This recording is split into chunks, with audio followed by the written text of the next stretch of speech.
$200 billion. This is what the Vanderbilt fortune would be worth today if it had simply been preserved. 200 billion. More than Elon Musk. More than Jeff Bezos. More than any single person alive on this planet. The Vanderbilts were not merely rich. They were richer than entire nations. When Cornelius Vanderbilt died in 1877, he left behind more money than was held in the entire United States Treasury. Think about that for a moment. One man possessed more wealth than the government of the most powerful emerging nation on Earth. His descendants built mansions that made European palaces look modest. They threw parties where guests arrived to find their dinner plates made of solid gold. They purchased entire blocks of New York City the way you or I might purchase groceries. They married into European royalty, acquired art collections worth hundreds of millions, and lived lives of such extraordinary excess that newspapers created an entirely new beat just to cover their activities. And then, in what amounts to the blink of an eye in historical terms, they lost everything. Not most of it, not a significant portion. Everything. In 1973, nearly 100 years after the Commodore's death, 120 Vanderbilt descendants gathered at Vanderbilt University for a family reunion. They came from across the country, these great-great-grandchildren of the richest American who ever lived. Reporters attended, expecting to document the gathering of a great dynasty. What they discovered shocked the nation. Not a single one of them was a millionaire. Not one. The greatest fortune in American history had completely vanished. The money that could have funded dynasties for 1,000 years had evaporated in less than a century. The family that once owned more real estate than some European countries now had members who worried about paying their mortgages. How does this happen? How does a family go from unimaginable wealth to complete financial mediocrity in just 4 generations? How do you lose $200 billion? The answer is not simple. It involves greed, yes, but also pride, competition, neglect, and a fundamental misunderstanding of what money actually is.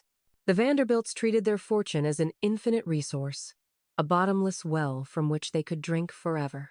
They never understood that wealth, like any resource, requires maintenance, protection, and purpose. Today, on Gilded Empires, we tell the complete story of the Vanderbilt dynasty. From the brutal waterfront brawls where Cornelius earned his first dollars, to the glittering ballrooms where his grandchildren burned through millions in single evenings, from the shrewd business deals that built an empire, to the foolish decisions that destroyed it. This is a story about money, but more importantly, it is a story about what money does to people, how it changes families, how it corrupts values, how it creates a kind of blindness that makes the rich unable to see the cliff edge they are racing toward. The Vanderbilts built the Gilded Age, and then they became its greatest cautionary tale. Subscribe now and join us as we explore one of history's most dramatic rises and falls. This is the complete story of the Vanderbilts who died broke. The story begins not in a mansion but in a wooden shack. Not on Fifth Avenue but on the muddy shores of Staten Island.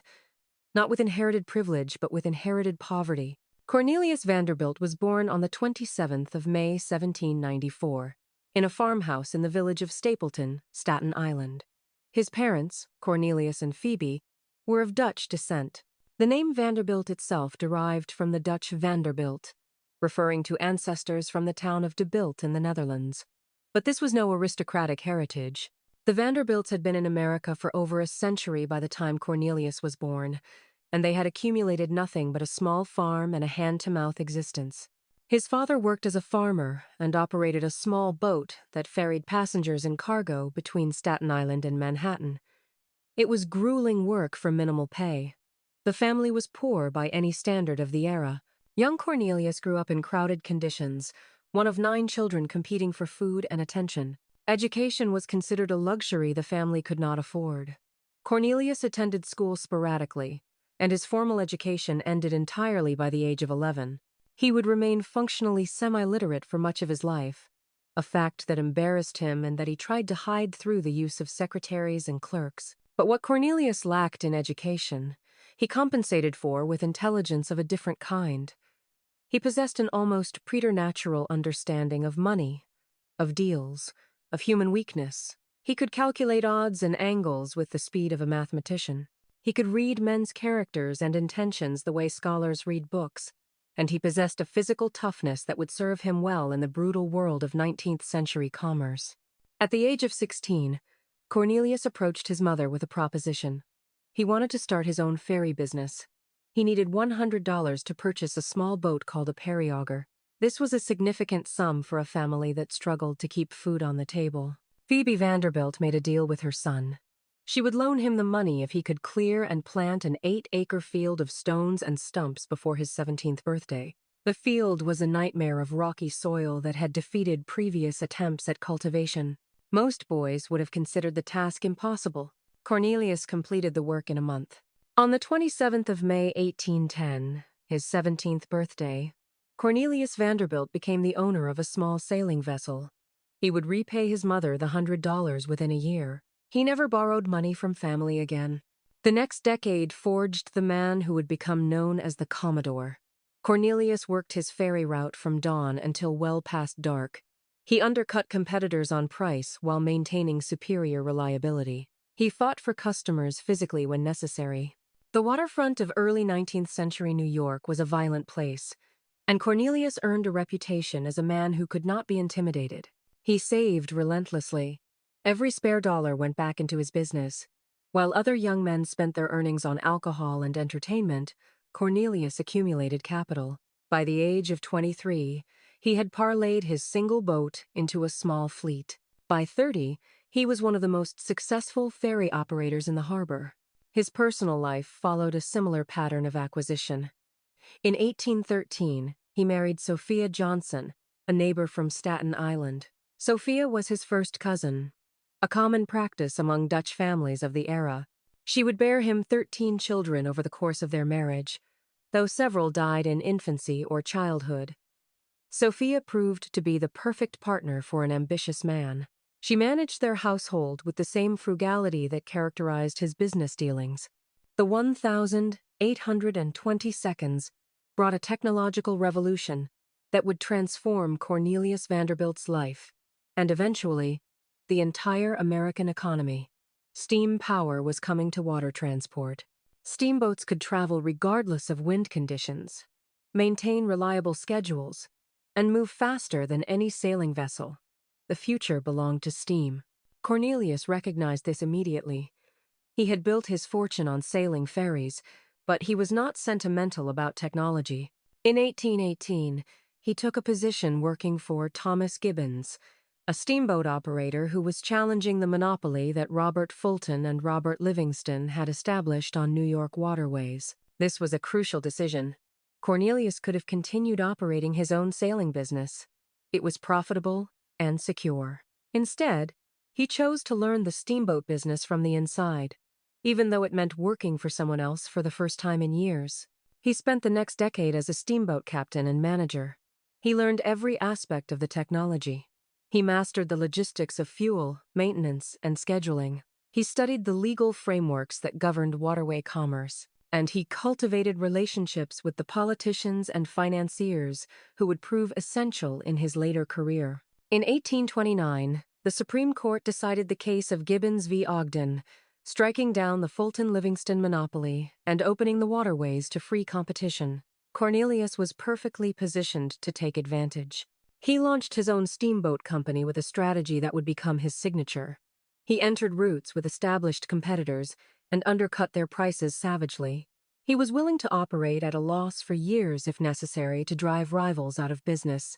Once he had eliminated competition, he raised prices to profitable levels. His victims called him ruthless. His admirers called him brilliant. Both were correct. By the 1,840 seconds, Cornelius Vanderbilt was the dominant force in American steamboat transportation. His vessels ran routes throughout the Northeast and into the Caribbean. He had expanded into transatlantic shipping. His wealth, estimated at approximately $2 million, made him one of the richest men in the country. But he was just getting started. The California gold rush of 1,849 created an enormous demand for transportation to the Pacific coast.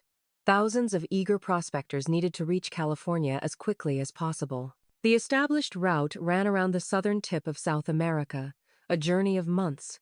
Cornelius saw an opportunity. He established the Accessory Transit Company, which offered a faster route through Nicaragua. Passengers would travel by steamship to Nicaragua's Caribbean coast, cross the country by river and overland transit, and then board another steamship for the final leg to California. The route cut weeks off the journey time. Cornelius Vanderbilt was an American businessman in the 19th century. He worked in transportation and became well known for his involvement in shipping and railroads. One of his successful business activities took place in Central America and helped expand his influence. Through careful planning and management, his business operations grew over time. During the mid-1800s, new transportation technologies were developing in the United States. Railroads became an important part of moving people and goods. Cornelius Vanderbilt eventually decided to invest in this growing industry. He acquired several railroad companies, including the New York and Harlem Railroad, the Hudson River Railroad, and the New York Central Railroad. These investments helped connect major cities in the northeastern United States with the Midwest.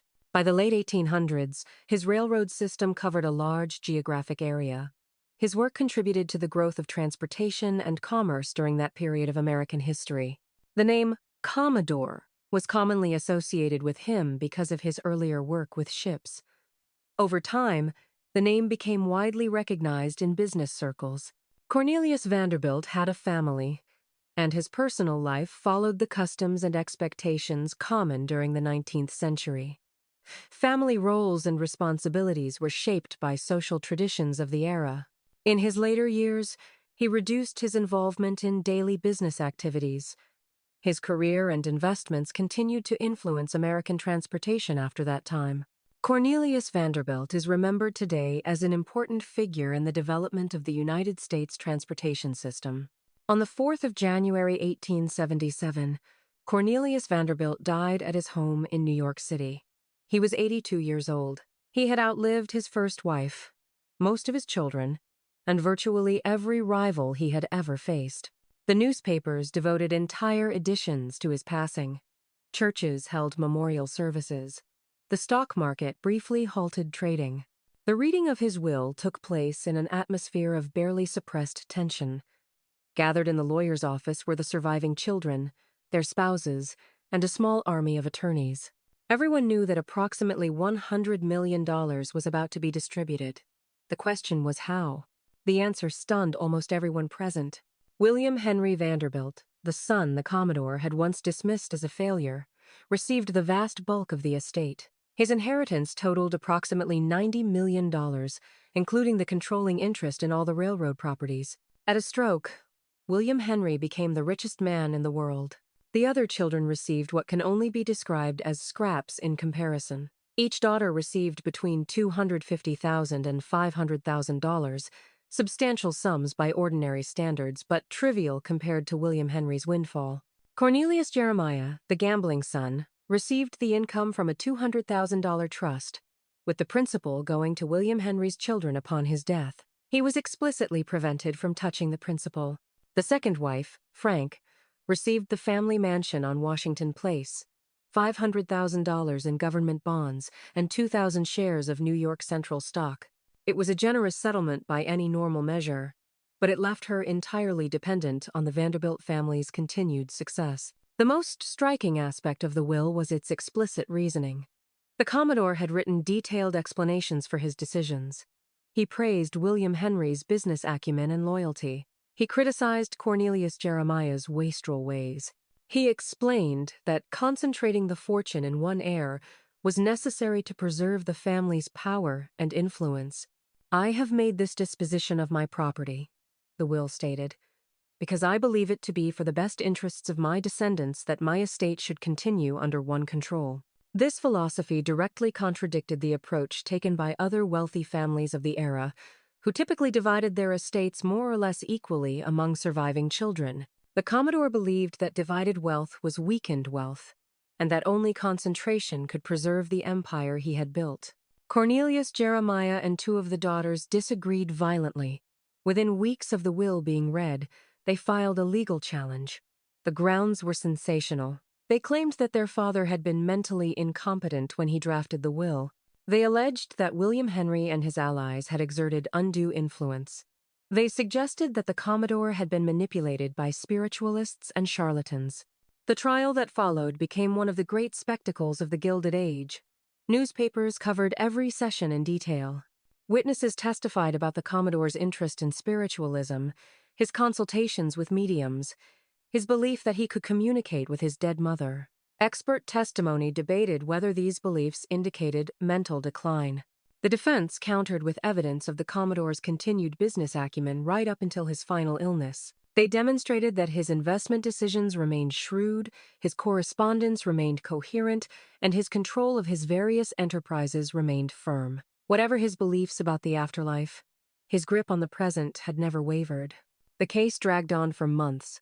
The legal fees mounted into the hundreds of thousands. The scandal damaged the family's reputation in ways that money could not easily repair. William Henry eventually decided that continued litigation was more damaging than settlement. He agreed to pay each of his sisters an additional $1 million.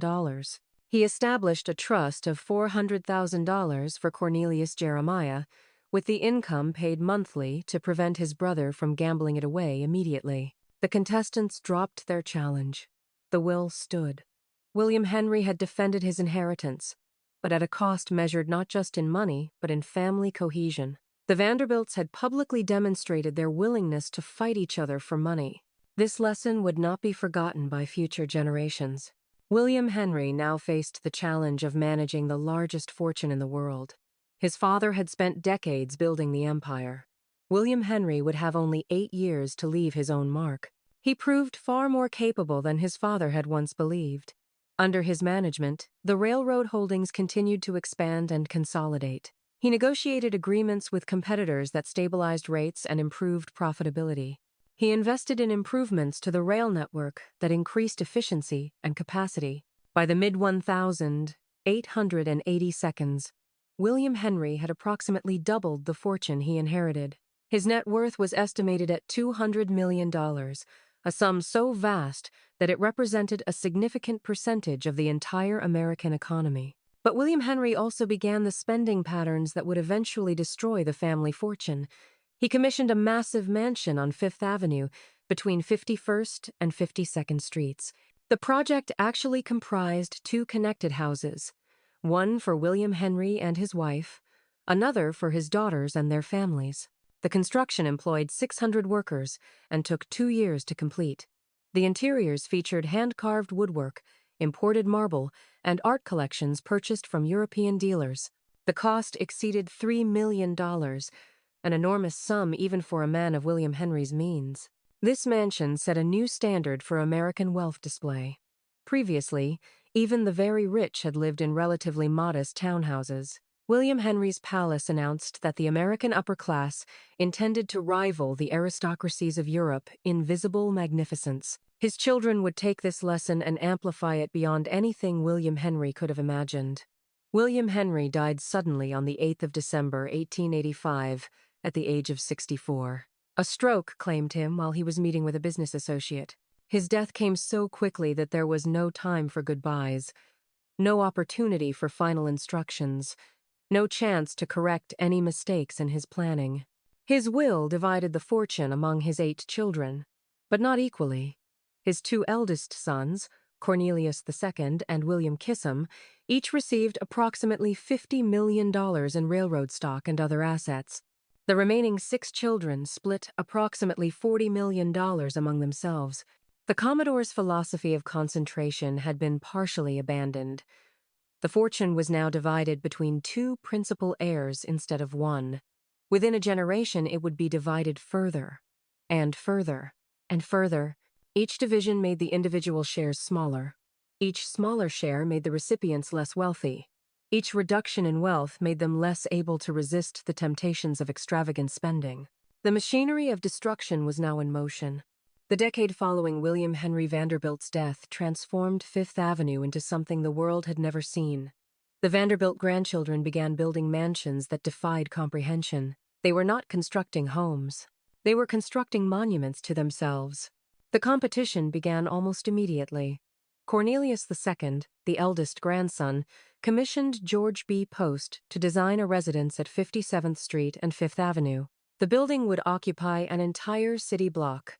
Its facade featured red brick and light-colored stone in a style inspired by French Renaissance chateaux. The interior would contain over 100 rooms. Not to be outdone, his brother William Kissam hired Richard Morris Hunt, the most prestigious architect in America, to design a rival mansion at 52nd Street. Hunt created a building inspired by the French Gothic style, with elaborate stone carvings, a dramatic roofline, and interiors that featured a medieval-style great hall. The brothers' wives intensified the competition. Alice Claypool Gwynn Vanderbilt, married to Cornelius II, was a dignified woman from an old New York family. She saw herself as a natural social leader and was horrified when her sister-in-law began to challenge that position. Alva Erskine Smith Vanderbilt, married to William Kissam, had no such restraints. Born in Alabama, Alva had married into the Vanderbilt family with explicit social ambitions. She was intelligent, ruthless, and utterly determined to make the Vanderbilt name the most prominent in American society. The problem was Mrs. Caroline Schermerhorn Astor. Mrs. Astor, as she insisted on being called, was the undisputed queen of New York society. Her annual ball defined who mattered and who did not. Her guest list of 400 names, supposedly the maximum capacity of her ballroom, had become the definitive measure of social acceptance. And Mrs. Astor did not consider the Vanderbilts acceptable. The Astors were old money, their fortune derived from the fur trade and real estate investments made generations earlier. The Vanderbilts were new money, their wealth barely a generation old. In Mrs. Astor's view, money alone could not purchase social position. One needed breeding, education, and the subtle refinements that only time could provide. Alva Vanderbilt set out to destroy this barrier. Her weapon was the costume ball of the 26th of March, 1883. Alva planned an entertainment so spectacular, so extravagant, that everyone who mattered in New York society would feel compelled to attend. The theme was European Courts of the Past.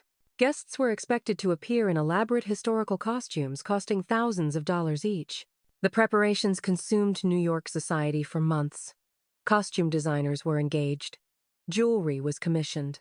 Dance instructors were hired to teach historical dances. The party became the only topic of conversation at every dinner table in the city. Mrs. Astor's daughter Carrie had been practicing a special quadrille with her friends for weeks. They planned to perform it at the Vanderbilt Ball, the highlight of the evening's entertainment. Carrie spoke of nothing else. There was only one problem. Mrs. Astor had never called on Alva Vanderbilt. In the rigid etiquette of the era, this meant that Alva could not invite her to the ball.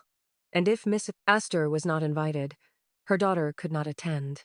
And if Carrie Astor could not attend, she could not perform her quadrille. Carrie was devastated. She begged her mother to relent. Mrs. Astor's husband, who cared nothing for society games, reportedly told his wife to stop being ridiculous. The pressure mounted from every direction. On March 25th, the day before the ball, Mrs. Astor's carriage pulled up in front of the Vanderbilt mansion on 52nd Street. Her footman delivered a calling card. Mrs. Astor had formally recognized the Vanderbilts. Within the hour, an invitation to the ball was delivered to the Astor residence. Carrie would perform her quadrille, and the Vanderbilts were officially accepted into the highest circles of New York society. The ball itself exceeded every expectation. Over 1,000 guests filled the mansion. Alva appeared as a Venetian princess. Her sister-in-law Alice came as an electric light, her costume featuring actual battery-powered bulbs. The food, the flowers, the music, the decorations, everything was designed to demonstrate that the Vanderbilts could outspend anyone in America. The total cost was estimated at over $250,000. In modern terms, this would exceed $10 million for a single evening's entertainment. The triumph was complete. Alva had defeated Mrs. Astor. The Vanderbilts were no longer outsiders looking in. They were at the very center of American social life. But this victory contained the seeds of destruction. Alva had proven that social position could be purchased with sufficient spending. This lesson was not lost on her children or on other Vanderbilt descendants. If one spectacular party could defeat Mrs. Astor, what could continuous spectacular spending achieve?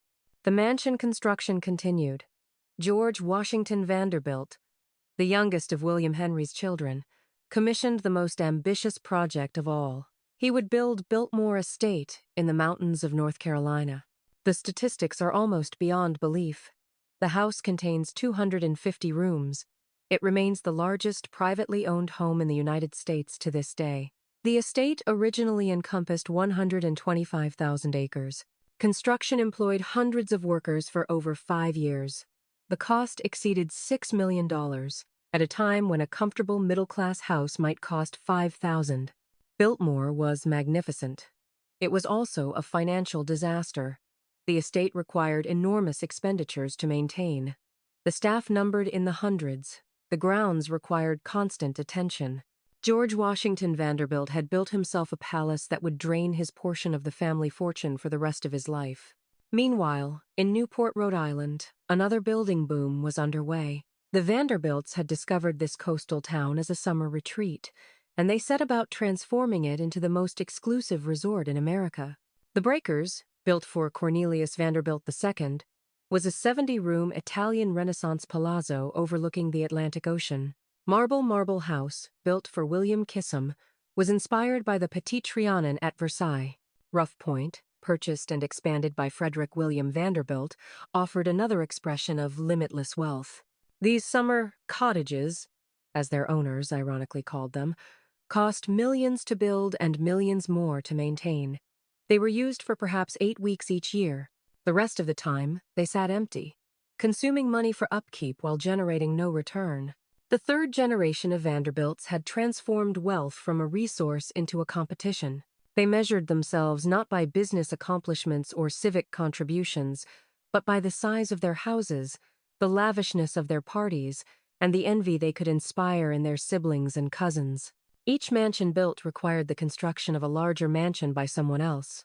Each party thrown required a more extravagant party in response. The spending accelerated in a spiral that seemed to have no end. But there was an end. The fortune was vast, but it was not infinite. Every million spent on marble and gilding was a million that was not invested in productive enterprises. Every servant hired was a salary that had to be paid forever. Every estate built was a liability disguised as an asset. The Vanderbilts were burning through their fortune faster than it could regenerate, and they were too busy competing with each other to notice. Money attracts suitors. Vanderbilt money attracted suitors from across the Atlantic Ocean. The phenomenon was called the Dollar Princess. American heiresses, possessed of enormous fortunes but lacking aristocratic titles, would marry impoverished European nobles who possessed titles but lacked money. Both parties got what they wanted. The Americans got social prestige. The Europeans got cash. The Vanderbilts were prime targets for this exchange. Consuelo Vanderbilt was 18 years old in 1895. She was the daughter of William Kissam Vanderbilt and his wife Alva. She was beautiful, intelligent, and heir to a substantial fortune. She was also in love with a young American named Winthrop Rutherford. Her mother had other plans. Alva Vanderbilt had divorced William Kissam in 1895, one of the most scandalous divorces in American history. She received a massive settlement that included the marble house in Newport and sufficient income to maintain her social position. But divorce carried stigma, and Alva was determined to restore her reputation through her daughter's marriage. She chose the Duke of Marlborough.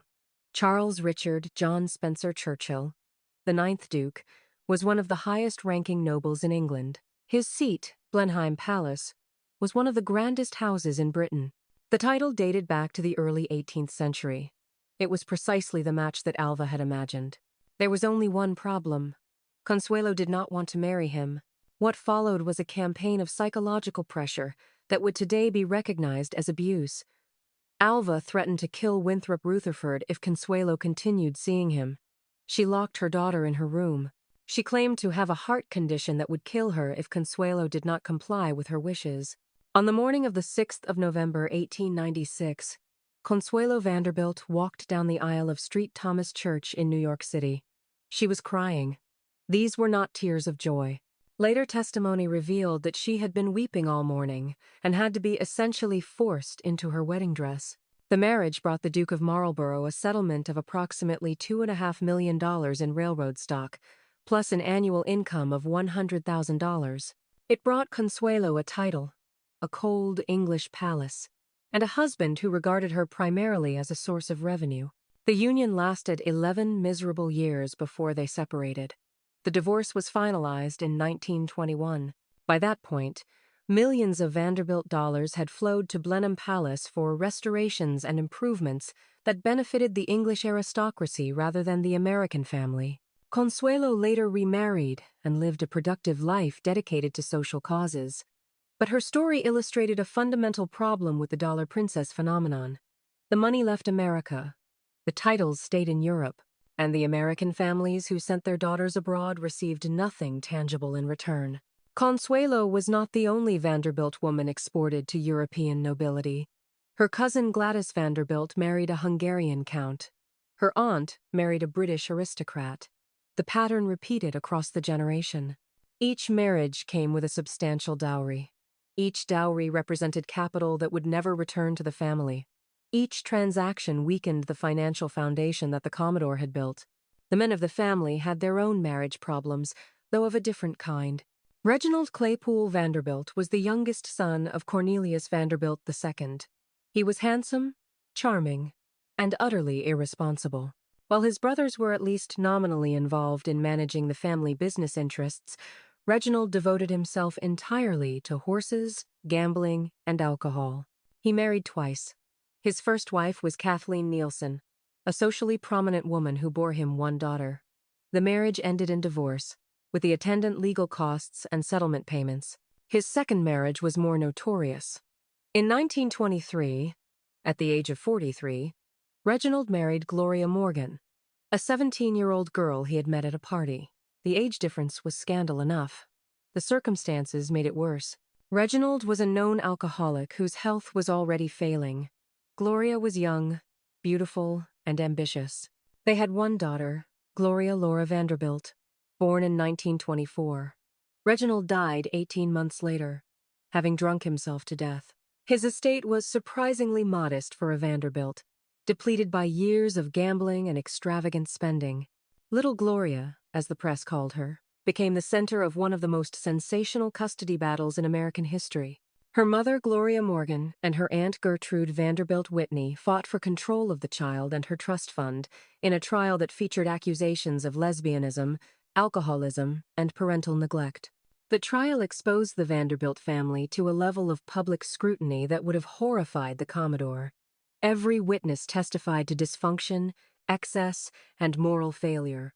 The image of dignified aristocracy that the family had cultivated for decades was shattered in a few weeks of tabloid coverage. Gertrude Whitney won custody. Little Gloria grew up to become a famous fashion designer and the mother of Anderson Cooper. But the damage to the family reputation was permanent. These marriages, whether to European nobles or to inappropriate American partners, shared a common feature. They extracted wealth from the family without adding anything in return. The dollar princesses sent their dowries abroad. The failed marriages produced legal costs, settlements, and scandals. Each transaction made the Vanderbilts poorer in money, reputation, or both. The Commodore had built his fortune through shrewd transactions where he always came out ahead. His descendants had mastered the opposite skill. They seemed incapable of making a deal that did not somehow diminish their position. While the Vanderbilt heirs were competing in mansion building and marrying European aristocrats, the foundation of their wealth was quietly eroding. The railroad business that had made the Commodore the richest man in America was facing challenges that required hands-on management. Competition was intensifying. Regulation was increasing. New technologies were emerging that would eventually make railroads obsolete. The first two generations had understood this. The Commodore had spent his final decades actively managing his railroad empire. William Henry had continued this engagement, negotiating with competitors, overseeing operations, and making strategic investments. The third generation showed no such commitment. Cornelius Vanderbilt II was nominally in charge of the New York Central Railroad, but his attention was divided among many interests. He served on countless boards and committees. He engaged in philanthropic activities. He oversaw the construction of his Newport mansion. The railroad received whatever time remained, which was never enough. His brother, William Kissam, cared even less about business. He was consumed by his social ambitions, and after his divorce from Alva, by his new wife Anne Harriman Sands Rutherford. The railroad was something that produced dividends, not something that required his attention. The younger brothers were even more detached. Frederick William preferred horticulture to commerce. George Washington was building Biltmore. None of them showed the slightest interest in the source of their income. This inattention created opportunities for competitors. Other railroad men, such as Edward H. Harriman and James J. Hill, were building competing networks. They were aggressive, focused, and willing to work harder than the Vanderbilt heirs.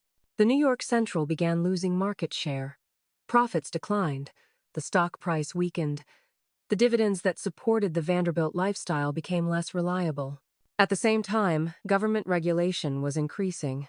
The Interstate Commerce Commission, established in 1887, began imposing restrictions on railroad rates and practices. Politicians discovered that attacking railroad monopolies was popular with voters. The freewheeling days when the Commodore could operate without interference were ending. The Vanderbilts' response to these challenges was inadequate. They hired professional managers to run the day-to-day operations, which was sensible. But they failed to provide strategic direction or to make the investments necessary to modernize the network. They treated the railroad as a cash cow to be milked rather than an enterprise to be developed. By the early 20th century, the New York Central was no longer the dominant force it had once been. It remained profitable, but its growth had stalled. The Vanderbilt family's controlling interest still generated substantial income. But that income was flat, while their expenses continued to rise. The automobile was beginning to appear on American roads. Trucks would soon begin competing for freight business. Airplanes would eventually challenge railroads for passenger traffic. The technology that had made the Commodore rich was being superseded by newer technologies. A forward-thinking family would have diversified.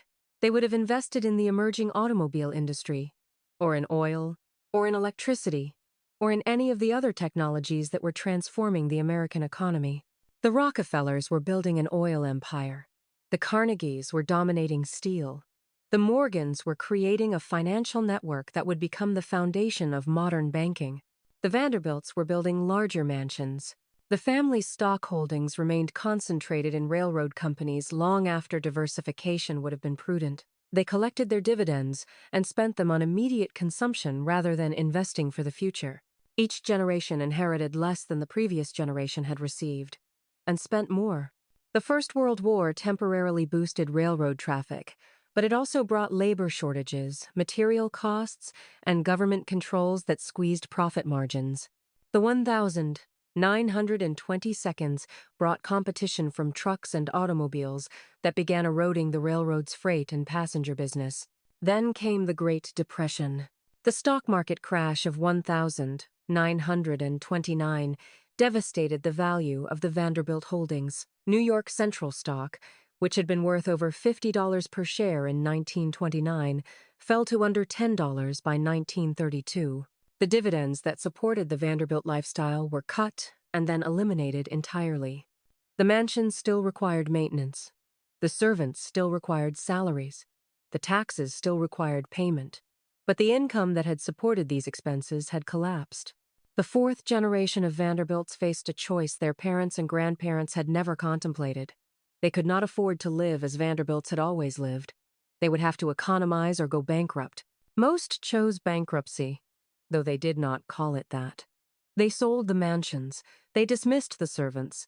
They abandoned the estates. They liquidated the art collections and the jewelry and the furniture that their grandparents had accumulated. The physical infrastructure of Vanderbilt wealth was being dismantled. The mansions on Fifth Avenue were demolished to make way for commercial buildings. The Newport cottages were sold or donated to preservation societies. Biltmore Estate survived only because it was open to the public as a tourist attraction. By the time the 1973 reunion took place, the process was essentially complete. The fortune was gone. The properties were gone. The lifestyle was gone. All that remained was the name and the memories. Gloria Vanderbilt stood at the intersection of old money and new media. Born in 1924, she had lived through the custody scandal, the Depression, the war, and the complete transformation of American society. She had watched her family name transition from symbol of wealth to historical curiosity. Her response was to work. This was not something Vanderbilts had traditionally done. Previous generations had managed investments or served on boards, but actual labor was considered beneath their dignity. Gloria rejected this assumption. She became a fashion designer, an artist, an actress, a writer. She put her name on products and collected royalties. She did what no Vanderbilt had done since the Commodore himself. She earned money. Her blue jeans empire of the 1,970 seconds and 1,980 seconds was particularly notable. Gloria Vanderbilt jeans became a status symbol for a new generation that cared more about designer labels than old family names. The great-great-great-granddaughter of the Commodore was selling pants at department stores, and she was making more money from her own efforts than her trust fund had ever provided. This success demonstrated something important. The Vanderbilt decline had not been inevitable. It had been chosen. Previous generations had possessed the intelligence and resources to adapt to changing circumstances. They had simply refused to do so. They had preferred spending their inheritance to building upon it. Gloria's life was not without personal tragedy. She married 4 times. Her son Carter committed suicide in 1988, jumping from her 14th-floor apartment while she watched helplessly. She fought legal battles with her own lawyers over mismanaged funds. Her final decades included financial pressures that would have seemed impossible to earlier generations of Vanderbilts. But she worked. She created. She earned. And in doing so, she demonstrated that the family's decline had been a matter of choice rather than fate. Her son Anderson Cooper would take this lesson even further. Born in 1967, Anderson grew up aware of his family heritage, but not dependent upon it. Gloria reportedly told him that there would be no trust fund, that he would need to make his own way in the world. He did. Anderson Cooper became a journalist, working his way up through local news to network television.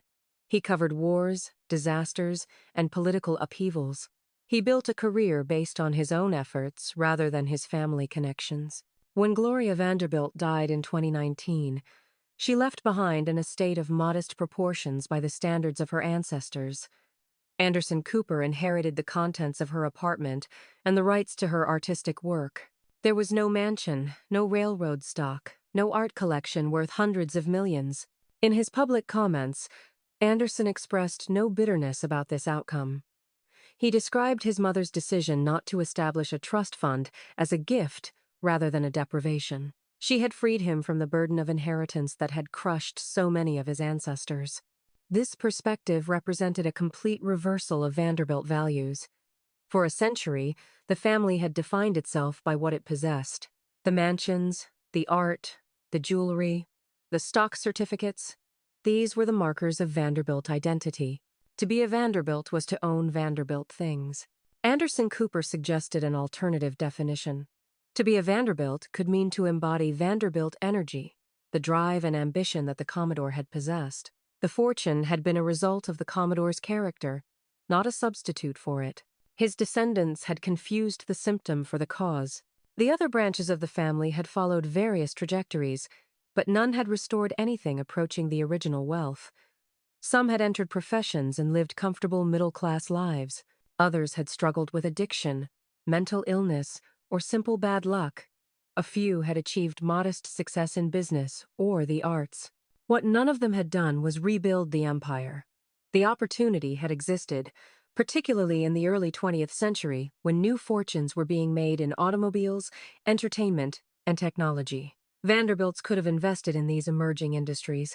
They could have applied the Commodore's competitive instincts to new challenges.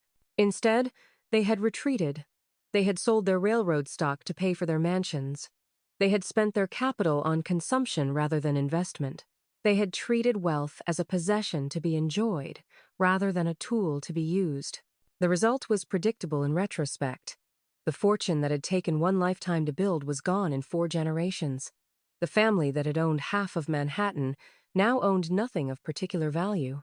The name that had commanded respect and fear now commanded only historical interest. The Vanderbilts had become what the Commodore had spent his entire life trying to escape. They had become ordinary. What can we learn from the Vanderbilt decline? The question is not merely academic. Great fortunes are being accumulated today, and they will eventually pass to heirs who may or may not be prepared for the responsibility. The first lesson is that wealth does not perpetuate itself. Money that is not actively managed will inevitably diminish.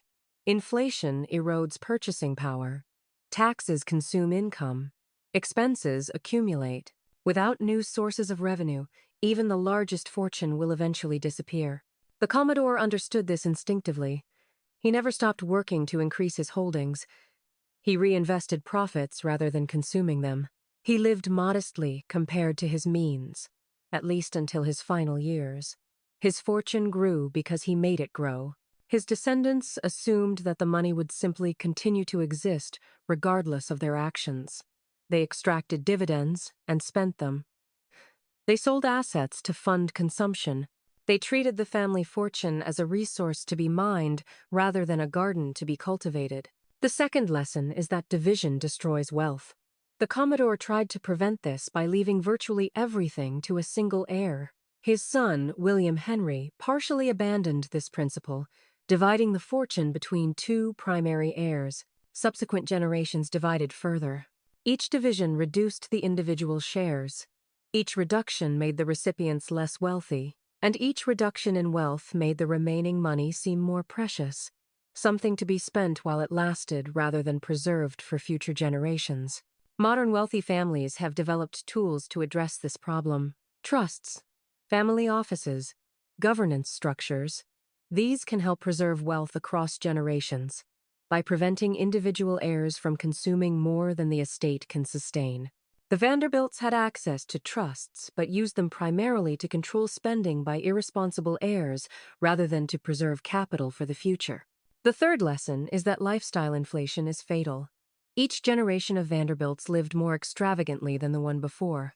The Commodore lived in a comfortable but unremarkable townhouse. His son built a mansion on Fifth Avenue. His grandsons built palaces in Newport. His great-grandsons maintained establishments that required armies of servants. Each increase in lifestyle created new fixed costs that had to be covered regardless of circumstances. The servants had to be paid. The houses had to be maintained. The social position had to be defended through continuous entertaining. These costs remained even when the income that had supported them declined. A family that had lived modestly could have weathered the Great Depression with its capital intact. The Vanderbilts could not. Their expenses exceeded their income, and they were forced to liquidate the assets that should have been the foundation for future generations. The fourth lesson is that purpose matters. The Commodore had worked with ferocious intensity because he had something to prove. He was building an empire, establishing a legacy, demonstrating his worth. This purpose gave his life meaning and his efforts direction. His descendants had no such motivation. They had been born into wealth. They had nothing to prove. The challenges that had shaped the Commodore's character were absent from their experience. They filled the void with social competition, but this was a hollow substitute for genuine achievement. The Vanderbilt heirs who fared best were those who found their own purposes. Gertrude Vanderbilt Whitney became a sculptor and founded the Whitney Museum of American Art. Gloria Vanderbilt built a career in fashion and design. These achievements gave their lives meaning beyond mere wealth maintenance. The final lesson is perhaps the most important. Character cannot be inherited. The Commodore possessed qualities that made him successful: intelligence, drive, ruthlessness, vision. These qualities were personal to him. They could not be transferred through a will or a trust document. His descendants inherited his money, but not his character. They received the results of his efforts without understanding the process that had produced them. They knew how to spend wealth, but not how to create it. This is the fundamental problem with dynastic wealth. The qualities that enable someone to build a fortune are not the qualities that inherited wealth develops. The struggle that shapes character is absent. The necessity that drives innovation is removed. The hunger that motivates effort is satisfied before it can develop. The Vanderbilts did not fail because they were bad people.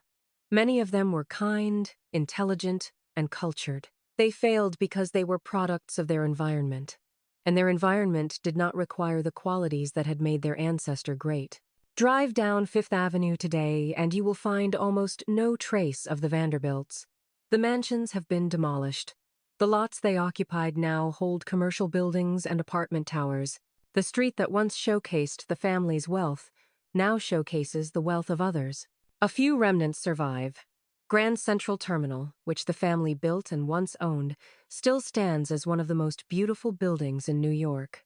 The facade features sculptural groups by Jules Couton, including a figure representing Mercury, the god of commerce and travel. It is a fitting memorial for a family that made its fortune in transportation. The Breakers in Newport is now a museum operated by the Preservation Society of Newport County. Tourists pay admission to walk through the rooms where Cornelius Vanderbilt II once entertained. They marvel at the marble, the gilding, the elaborate decorations. They try to imagine what it must have been like to live in such splendor. Biltmore Estate in North Carolina remains in family hands, operated as a commercial enterprise by descendants of George Washington Vanderbilt. It is the most visited house museum in the United States, attracting over 1 million visitors annually. The tourists provide the income that maintains the property, the income that George Washington Vanderbilt's portion of the fortune could never sustain on its own. Vanderbilt University in Nashville, Tennessee bears the family name. The Commodore gave $1 million to endow the institution in 1873, his only major philanthropic gift. The university has grown into one of the leading educational institutions in the country. It may be the most lasting positive legacy of the Vanderbilt fortune. These physical remnants are supplemented by cultural memories. The Vanderbilts appear in novels, films, and television shows as symbols of Gilded Age excess. They represent a particular American fantasy about wealth and its possibilities. They also represent a particular American morality tale about wealth and its dangers. The family itself continues, dispersed across the country and around the world. Some descendants still use the Vanderbilt name. Others have married into other families and carry different surnames. They work in various professions, live in various circumstances, and maintain various connections to their heritage. Few, if any, possess wealth that would be considered remarkable by contemporary billionaire standards. The days when a Vanderbilt could casually build a 70-room mansion for summer use are long gone. The resources that once set the family apart have been distributed, spent, taxed, and diluted into insignificance. What remains is the story. The Vanderbilts demonstrate what can happen when great wealth meets unprepared heirs. They illustrate the difference between building a fortune and maintaining one. They show how quickly apparently permanent advantage can evaporate. The Commodore would be appalled. He had believed that he was founding a dynasty that would dominate American commerce for generations. He had left his fortune to a single heir specifically to prevent the division and dissipation that would otherwise occur. He had done everything he could think of to ensure that the Vanderbilt name would always mean Vanderbilt power. He was wrong. 146 years after his death, his descendants gather for reunions where no millionaires are present. The greatest fortune in American history has become a cautionary tale told to other wealthy families. The name that once commanded fear and respect now commands only historical interest. Perhaps this was inevitable. Perhaps no fortune can survive the corrosive effects of time, taxes, and human nature. Perhaps the Vanderbilts were simply the first to demonstrate a pattern that all great families eventually follow. Or perhaps different choices could have produced different outcomes. Perhaps a family that valued work over display, that invested rather than consumed, that prepared its heirs for responsibility rather than entitlement, could have maintained its position across the generations. We will never know. The Vanderbilts made their choices. Those choices led them from wealth beyond imagination to ordinary obscurity. The journey took only 4 generations. Remember this story the next time you hear about a new billionaire establishing a family office or creating a dynasty. Remember the mansions that were demolished, the fortunes that were spent, the opportunities that were squandered. Remember that the Vanderbilts once seemed as permanent as any institution in America. Nothing is permanent. Everything can be lost. The only question is whether we will learn from those who lost everything before us. Thank you for watching this documentary. If you found value in this story, Please subscribe to the channel and click the notification bell. We will continue to explore the great families of history, their rises, their falls, and the lessons they left behind. The Vanderbilts built the Gilded Age. Their heirs destroyed what was built. And somewhere in this story lies a warning for everyone who thinks that wealth alone can guarantee the future. It cannot. It never could. And the Vanderbilts proved it for all of us.